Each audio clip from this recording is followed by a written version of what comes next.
Hello everybody and welcome to class again. Sorry I'm not able to live stream, but I have been having issues with my computer, so instead we'll be pre-recording the lectures here.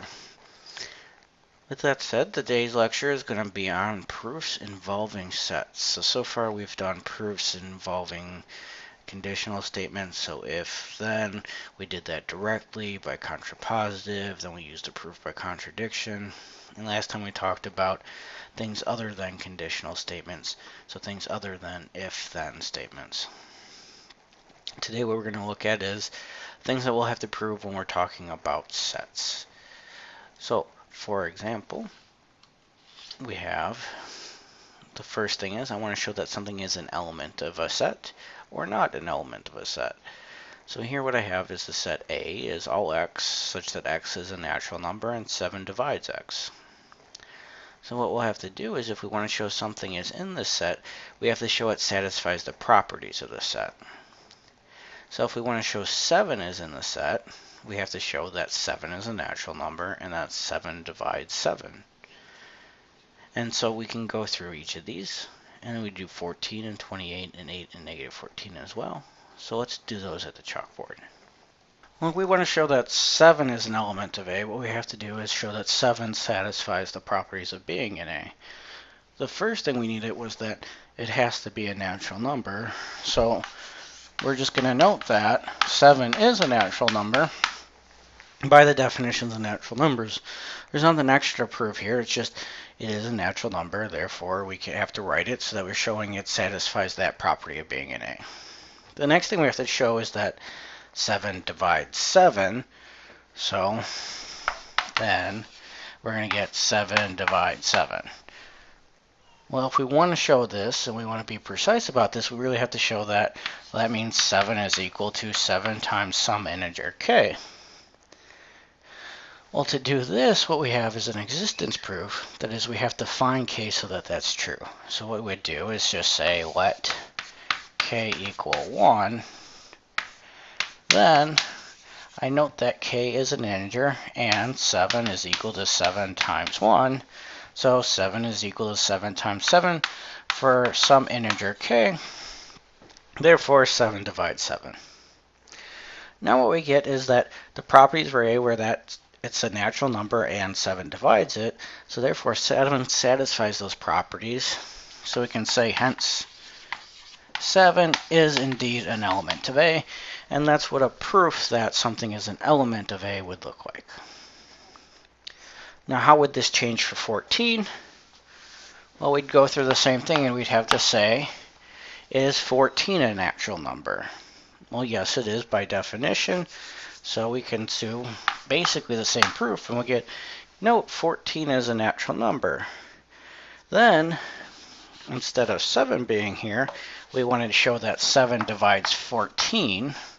So that is, we have to show that 14 is 7 times some integer, and so we're going to do the same thing up here is we're just going to let k be 2.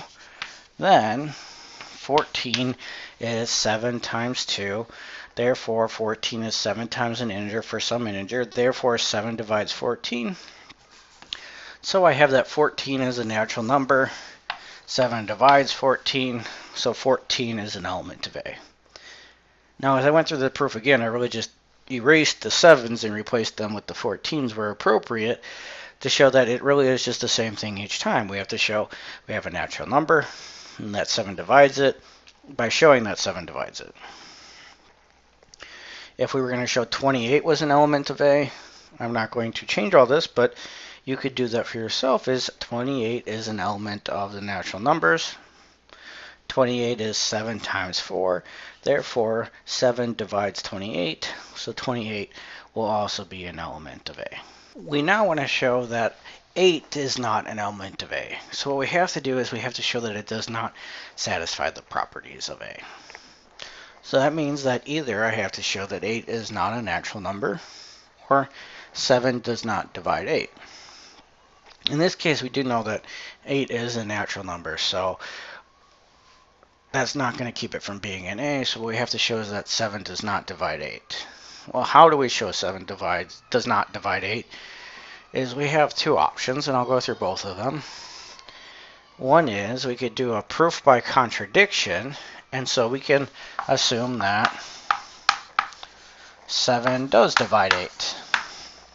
Well, what does that mean? Well, that means that 8 is 7 times some integer. Therefore, if I look at this one, what I get is 8/7 is an integer.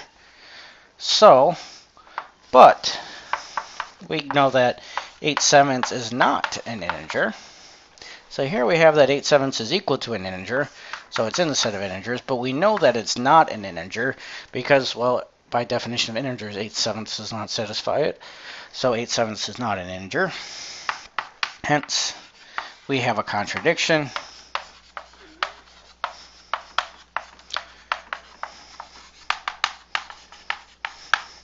So 7 does not divide 8. And since one of the properties wasn't satisfied, that's enough to say that 8 is not an element of A because it has to satisfy all of them. So we can just say 8 is not an element of A. So that would be one way to work through a proof by contradiction. The other thing we could do is use modular arithmetic, because we know that a number is divisible by n if it's congruent to 0 mod n. So if we wanted to show that 8 was not divisible by 7, we'd have to show that it is not congruent to 0 mod n. So that is, it's congruent to something else. So what we would say is then, note that, and we can use the division algorithm to write 8 is equal to 7 times 1 plus 1. So the division algorithm tells us there's a unique way to do this. So because 8 is 7 times 1 plus 1, what we get is 8 is congruent to 1 mod 7, but 1 is not 0. So 8 is congruent to 1, which is, so 8 is not congruent to 0 mod 7. Hence, 7 does not divide 8. So 8 is not an element of A. Now, you can do that either way. Again, you can use the proof by contradiction, or you can say, oh, it's congruent to 1, therefore it's not congruent to 0 mod 7. But either way, we do need to do some type of proof to say, okay, 8 is not divisible by 7, so that is why 8 is not an element of A. All right, we're now going to show that negative 14 is not an element of A. So what we have to do is show it does not satisfy one of the properties. Well, what I want to check is just, is it a natural number? And notice that negative 14 is not a natural number. So it does not satisfy that property of A. So negative 14 is not an element of A. There's my entire proof. I know it's not a natural number, therefore it can't be an A. And we're done. Notice that I know that negative 14 is divisible by 7, but it doesn't matter in this context because once I don't satisfy one of the properties, I'm not an A. So I only have to show that it doesn't satisfy one of the properties, and I don't have to worry about the other one. As another example showing that things are or are not in the set, we can also let B be the set of all x and y in Z cross Z, such that x is congruent to y mod 5. So if we're going to look at that, again, we have an ordered pair here, but we're going to do the same thing. We're going to make sure that each of these things either satisfy the properties or show that it does not satisfy one of the properties. All right, now we're looking at the set B, which is actually going to be a subset of Z cross Z. So all the elements in B have to be in Z cross Z. And it has to be the case that the first entry is congruent to the second entry mod 5. Therefore, if I want to show that 823 is in B, I have to show it satisfies those properties. So the first thing I need to show is to show that this is in Z cross Z. So that means it has to be an ordered pair with entries that are integers. Well, we note that that is an ordered pair, and we also note that 8 is an integer, and 23 is an integer. So 823 is indeed in Z cross Z by definition, because it is an ordered pair with integer entries. Therefore, we have, okay, it satisfies the first property of being in B. The next thing we have to show is we have to show that 8 and 23 are congruent mod 5. Now, we could do that directly by using the division algorithm, or we could do that by using our equivalent theorem saying that A is equivalent to B mod n if and only if n divides B minus A. So, as a side note, recall that A is congruent to B mod n if and only if n divides B minus A. So, if I want to show that 8 is congruent to 23 mod n, in this case the n is 5, I have to show that 23 minus 8 is divisible by 5. So, our goal is going to be then 8 is congruent to 23 mod n, which is equivalent to saying that 5 divides 23 minus 8. So if I have to show that, I get 23 minus 8 is equal to 15, but 15 is 5 times 3. Therefore, 23 minus 8 is 5 times an integer, so 5 does divide 23 minus 8. Therefore, 8 is congruent to 23 mod n. Hence, we have that this is in the set Z cross Z, and 8 is congruent to 23 mod n, so 8, 23 is in B. Alright, now we want to show the element 175 is in B, so we have to show this is in Z cross Z and that these are congruent mod 5. So, the first thing to note that is 100 is an integer, 75 is an integer, this is an ordered pair, so last time we went through step by step, but really we can just see that 175 is in Z cross Z, so we get what we wanted. That is that it satisfies the first property of being in B. The next thing we need to do is show that 100 is congruent to 75 mod n, and if we followed the proof from last time, we would show, okay, 75 minus 100 is divisible by 5, which means I have to show that. So this one I'm going to do the other way, because I said there was two ways, is we can actually find what each one's congruent to mod 5 by using the division algorithm. So let's do that. So note, or then, we know that 100 is equal to 5 times 20 plus 0, and 75 is equal to 5 times 15 plus 0. So 100 is congruent to 0 because 0 is the remainder mod 5, which is congruent to 75 mod 5. That is, when I divide it by 5 both times, I got the same remainder, which was 0. Hence, these two are congruent. So 175 is an element of B. And so now we want to show that 810 is not an element of B, so I have to show it doesn't satisfy one of the properties. To note, this is in Z cross Z, so it satisfies the first one, but now what we get is that if we look at 8 mod 5, that's congruent to 3, 10 mod 5 is congruent to 0, so these are not going to be congruent mod 5. So we have to show that. Now, I'm going to use the division algorithm on this one, but you could as well say, show that 5 does not divide 10 minus 8. So both of those, using the previous forms we were doing, you could have two different proofs here. Either one is fine. I'm just going to stick with use the division algorithm. So I'm going to say, note, 8 is equal to 5 times 1 plus 3, and 10 is equal to 5 times 2 plus 0. Hence, 8 is congruent to 3 mod 5, which is not congruent to 0 mod 5, which is 10 mod 5. Therefore, I know 8 is congruent to 3, 10 is congruent to 0. Since 0 is not equal to 3 mod 5, we have 8 is not congruent to 10 mod 5, so 8, 10 is not an element of B because it does not satisfy the property that the entries have to be congruent mod 5. Well, we now want to show that 5.5, 10.5 is not an element of B, so we have to show that it doesn't satisfy one of the properties. Notice that actually if we take these mod 5, we get 0.5 each time, so they are congruent mod 5, but right away when we look at them, notice 5.5 is not an integer. Therefore, this is not in Z cross Z, so this element cannot be in B. So if we wanted to prove this one, we would just say note 5.5 is not an integer. So 5.5, 10.5 is not an element of Z cross Z. So 5.5, 10.5 is not an element of B. And again, because it doesn't fall in Z cross Z, it can't be in B. So very quickly we see that it can't be in B. We don't have to worry about the fact that these are congruent mod 5.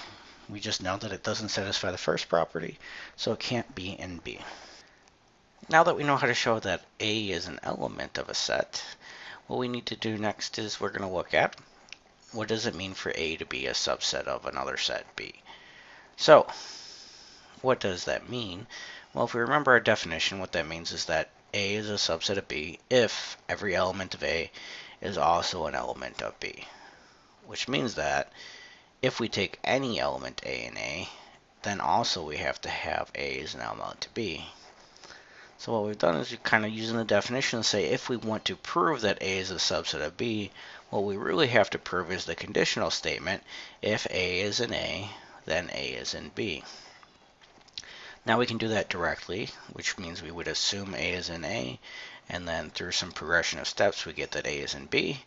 Or we can do that by contrapositive, and we can say something like A is not in B, therefore a bunch of steps, and we get A is not an element of A. We can also use proof by contradiction as well. And so the point is that we do have different options here, but the setup is just if I want to show A is a subset of B, I have to show that if A is in A, then A is in B. Alright, so for an example of subsets, what I want to show is that the set of all x in Z such that 18 divides x is a subset of all x in Z such that 6 divides x. If I'm going to show that, what I have to show is that everything in the first set is also in the second set. So what does that mean? Well, it means I get to assume that something's in the first set, therefore it satisfies the properties of being in the first set, and I have to prove that it satisfies the properties of being in the second set. So let's go ahead and look at that one. Alright, now what we want to prove is that A is a subset of B. Now here A we're going to take to be our left-hand set, that is x and Z, such that 18 divides x. We're going to let B be our right-hand set, that is x and Z, such that 6 divides x. So I'm just using the A and B to make it a little smaller on the board, but the idea is I want to show that the left-hand side is a subset of the right-hand side. So how do we do that? Well, the idea is we let something, let's say A be an A, and I have to show that that arbitrary thing is indeed an element of B. So we take an arbitrary element A in A and show that it is also an element of B. And so really we have an if-then proof. We assume something, we show something. So we work through, we go through the definitions. Well, what does it mean for A to be an A? Well, that means that A is an integer and 18 divides A. What does it mean for A to be in B? Well, it means that A is an integer and 6 divides A. So we're working our way into the middle. Notice that A is an integer, so we've already proven A is an integer, so we have this part, so we don't have to do any more work for that. The only thing that we have left to do is to focus on from 18 divides A, getting out 6 divides A. So if 18 divides A, that means A is equal to 18 times K1 for some integer K1. And what I have to show is that 6 divides A, so I have to show A is equal to 6K2 for some integer K2. Now, the next thing is just I have to get that out. Well, actually here I have A is 18K1, but 18 is 6 times 3, so A is 6 times 3K1. So if we let K2 equal 3K1, we get A is 6K2. So therefore, A is indeed divisible by 6 if it's divisible by 18. So if A is in A is in B, hence we have that A is a subset of B. All right, as another example, what I have here is now I'm defining a set as an intersection. So I'm taking the set, which is all x and z, such that 2 divides x, intersect x and z, such that 9 divides x. I want to show that that set, or that intersection, is going to be a subset of all x and z, such that 6 divides x. So what does that mean? Well, it means that I get to assume A is in that intersection. Therefore, it satisfies the properties of both of those sets. And I have to show it satisfies the property of the second set, or the set on the right. All right, we're now going to do another proof that A is a subset of B. Here we're going to show that A is a set of x and z such that 2 divides x, intersect the set of x and z such that 9 divides x. So that is A is actually an intersection of two different sets, which then gives us a set. We want to show that intersection is then a subset of x and z such that 6 divides x. So if we want to do that, we're going to start the same way. We're going to let A be in A, and I'm going to show then A is in B. I'm going to continue and just write out what that means. So if A is in A, that means that first off it's in that first set. So A is an integer, and 2 divides A. And it's also in the other set, so A is an integer, and 9 divides A. Now I'm writing it out this way specifically to say that it's in this set and it's in this set, so it has to satisfy all of these properties and all of these properties. I noticed we didn't necessarily need to write that it was an integer twice. I just wanted to point out that we're getting that from the fact that it's in both of those sets. Now if I want to show A is in B, I have to show A is an integer and 6 divides A. So notice I have A as an integer, so I've shown A is an integer. Now I just have to show 6 divides A if 2 divides A and 9 divides A. So if 2 divides A, that means A is equal to 2k1. And 9 divides A, so A is 9k2. And I have to show that 6 divides A, that is A is equal to 6k3. Now last time it was really nice because we just had an 18. We could factor out the 6 and we get 6 divides it. This time it's going to be a little bit more complicated because I can't just take 9 and factor out, or 2 and factor out. If I multiply together, I get that A squared will end up being divisible by 6, but I don't want A squared, I want A is divisible by 6. So the thing I have to notice here is that, well, if you remember from our proof by contradictions when we showed that the square root of 2 is irrational, what we have is 2 divides A, but A is equal to 9k2.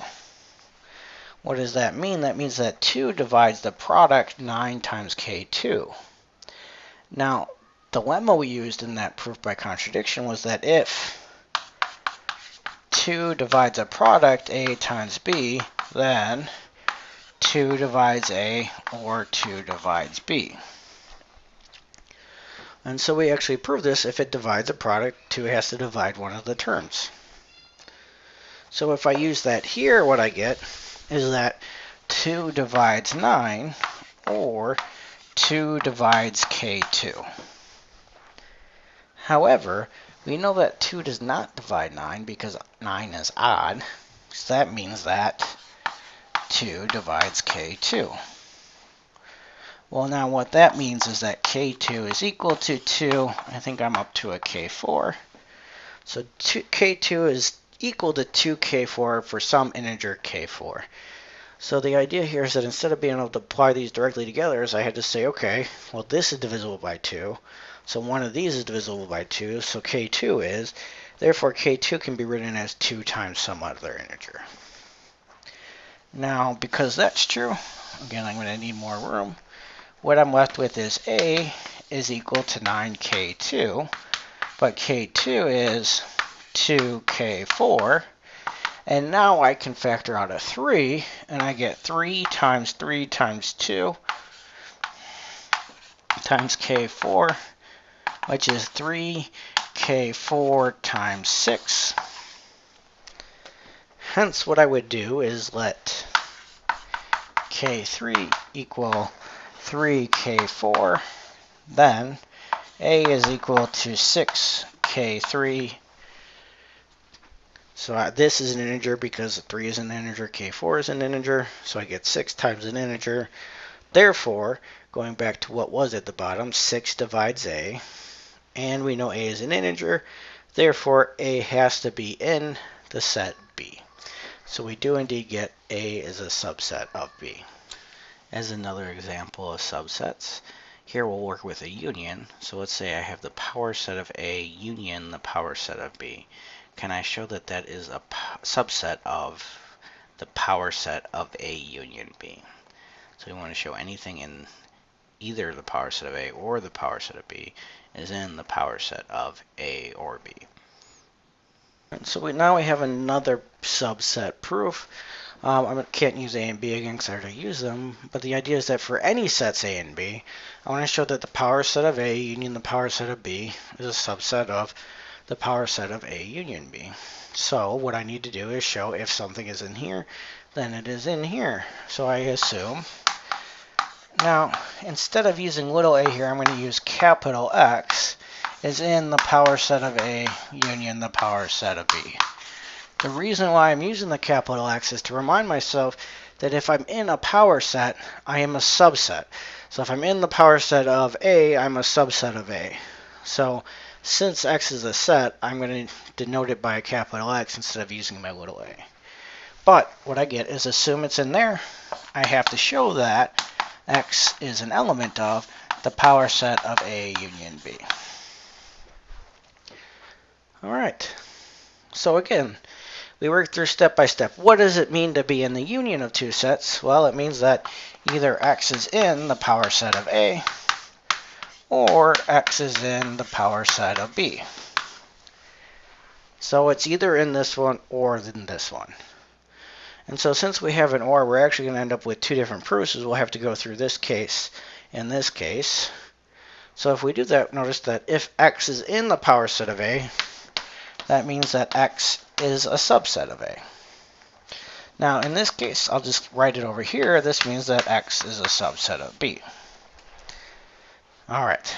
What I have to show in both cases is that X is a subset of A union B. Now what I want to point out is that A union B is all of the things that are in A or in B. Therefore, if something is in A, it has to be in A or B. So what that means is that A is a subset of A union B. However, we know that everything that's in X is also in A. So therefore, everything in X is also in A or B. So we get that X is a subset of A, which is a subset of A union B. Therefore, X is a subset of A union B. On the other hand, we have that X would be a subset of B, which again is a subset of A union B for the same reason, because everything in B is also in A union B. So in this case, we get X is a subset of A union B. So in this case, we got what we needed. In this case, we got what we needed. Therefore, it is true that X has to be in the power set of A union B. So this is indeed a subset of this. So now we've worked with subsets. So the next thing we're going to do is talk about, well, when are sets equal? Well, what we notice is when we're talking about sets is we said that sets were equal if A was a subset of B and B was a subset of A. So much like an if and only if proof, instead of trying to do this all at once, what we're going to do is break this into two parts. We're going to say, first off, let's show A is a subset of B. Therefore, if A is in A, then A is in B. Then, let's show that B is a subset of A. That is, if A is in B, then A is in A. So if we do both proofs, we will get that indeed A is equal to B. With that in mind then, let's look at the set of all integers such that 14 divides n is equal to the set of all integers such that 2 divides n, and intersect the set of all integers such that 7 divides n. So now again, we're going to go back and we'll have to do this both ways. And so we'll assume something's in the left-hand side and show it's in the right-hand side. And then we'll do a second proof showing that if something's in the right-hand side, it's also in the left-hand side. So now we're going to do a set equality proof, so we want to show A is equal to B. We decided that in order to show A is equal to B, we have to show A is a subset of B and B is a subset of A. So the first thing we're going to do is show A is a subset of B. So that means that we want to show that if something is in the set X such that 14 divides X, it's in the set of all X and Z such that 2 divides X intersect the set of X and Z such that 7 divides X. So we're going to assume that we have an element in A, and we have to show that then we have that same element has to be in B. So we're just back to doing another subset proof. So if A is in A, that means that A is an integer and 14 divides A. If A is in B, that means that A is an integer and 2 divides A, and A is an integer and 7 divides A, because it's in both the set of A and Z such that 2 divides A and the A and Z such that 7 divides A. So we have this and this, so we get all of those. Or rather, we have to show all of those based on this fact. Notice that we have A as an integer, therefore A is an integer. So we have proven A is an integer, so we've proven this portion of it. So now what we have to prove is that 2 divides A and 7 divides A when 14 divides A. So to continue, that 14 divides A just means that A is equal to 14 times some integer k1. And I have to show that A is equal to 2 times some integer k2. And A is equal to 7 times some integer k3. Now I'm running out of room here, so I'll make a little bit more. But since A is equal to 14k1, what we notice is we can factor the 14 and we just get 7 times 2k1 or 2 times 7k1. So we actually have what we want because we can just notice that if we let k2 be 7k1, then A is indeed equal to 2k2. And if we let k3 equal 2k1, then A is indeed equal to 7k3. Therefore, 2 divides A and 7 divides A. So if A is in A is also in B. So we now have that A is a subset of B. We now need to show that B is a subset of A. So I'm going to say let B be an element of B. I have to show that then B is an element of A. So we're going through a subset proof the same way we have been going. So if B is in B, that means that B is an integer, and 2 divides B, and B is an integer, and 7 divides B. And what we have to show is that B is an integer, and 14 divides B. Well, we know B is an integer, so we get B as an integer. Now we have to say, okay, if B is equal to 2k1 and B is equal to 7k2, we have to show that B is equal to 14k3. So again, I'm just walking through and saying, okay, this is equivalent to this. This is equivalent to this by definition. So somehow I have to get from here to here.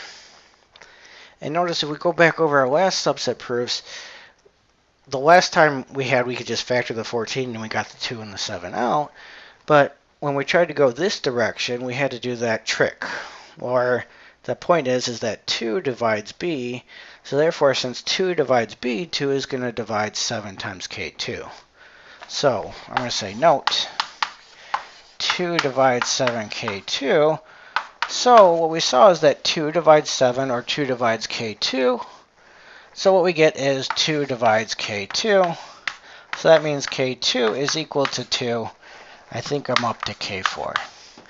So the idea is that I'm not going to directly use 2k1 or 7k2. I have to remember that, oh, well, 2 divides b, so that's 7k2. So 2 divides k2. And if I now combine that, I can get what I'm looking for. So what I get is b is 7k2 K2, but K2 is 2K4, so we get B is 14K4. So if we just let K4 equal K3, then what we get is indeed B is equal to 14 times an integer. Therefore, B is divisible by 14, and it is an integer. Hence, if B is in B, B is in A, so B is a subset of A. We then have that A is a subset of B, B is a subset of A, so we get indeed that A is equal to B. All right, so with all of those, what we've learned today is that we can work with sets as well.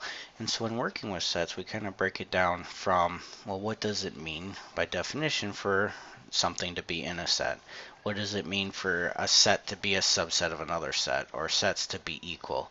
And so if we use those, what we end up with is we end up proving things as far as we rewrite them as conditional statements. So if A is in A, then A is in B. Or this element is in there if it satisfies the properties of the sets. Or they're equal if they're both subsets of each other. And then we then get to use our previous proof techniques to prove each of those. So any of the things that we've already done, we can now use to show that sets are subsets of each other or are equal to each other.